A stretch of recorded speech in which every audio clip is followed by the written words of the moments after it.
പട്ടാഗൾസിൽ ശൈത്യം ഉണ്ടായിരുന്നു. അയ്യോ ഓർമ്മിപ്പിക്കല്ലേ പൊന്നെ. പക്ഷെ പെട്ടെന്ന് ഒരു ദിവസം അതും ബ്രേക്ക് ആയി പോയി അല്ലേ? അതും എന്നോട് കാണിച്ചത് വലിയ പോക്കത്തരായി പോയി. നിനക്ക് മനസ്സാക്ഷി ഉണ്ടോടാ? ഇവൻ ഇങ്ങനെ ഒരു ജാതി ഒരിക്കലും എന്നോട് കാണിക്കാൻ പാടില്ലായിരുന്നു. പിആറിന് എത്ര പൈസ കൊടുത്തു? 1 ലക്ഷം. 1 ലക്ഷം കൊടുത്തു. ഞാൻ വിശ്വസിച്ചു. നിന്റെ അപ്പൻ വിശ്വസിച്ചു. 1 ലക്ഷം രൂപയ്ക്ക് ഇത്രയധികം പിആർ കിട്ടുമോ? എടാ മോനെ, ഈ കഥകളൊക്കെ പുറത്തു കേൾക്കുന്നില്ലേ കുറെ മെക്കാനിക്ക് വിട്ടുകൾ, അവന്മാരോട് പറ. 100 ദിവസം നിന്നവർക്ക് പോലും ഞാൻ പറഞ്ഞിട്ട് വിശ്വസിക്കുന്നില്ല.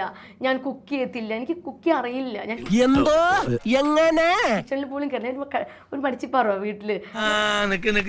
ഒരു പഴയ കാര്യം, ഒരു ചെറിയ ഫ്ലാഷ് ബാക്ക്. കുക്കിംഗ് ഒക്കെ അറിയോ? എന്താണ്? വീട്ടിൽ കഴിക്കാൻ പറ്റുന്നൊക്കെ ഉണ്ടാക്കും. നീ അങ്ങനെയല്ലല്ലോ നേരത്തെ പറഞ്ഞത്. എല്ലാം ഉണ്ടാകും. ഞാൻ എന്റെ ഫ്രണ്ട്സിനെ കൊണ്ടായി. സത്യമാണേ? സത്യം. അതിന് മുന്നേ എന്നോട് ചേച്ചി പറഞ്ഞറിയോ, ചപ്പാത്തി വരുത്താനെങ്കിലും പഠിച്ചിട്ട് പോ, അല്ലെങ്കിൽ ജസ്റ്റ് പൊറോട്ട ഉണ്ടാക്കാൻ അറിയാം. നിന്നെ സമ്മതിക്കണം.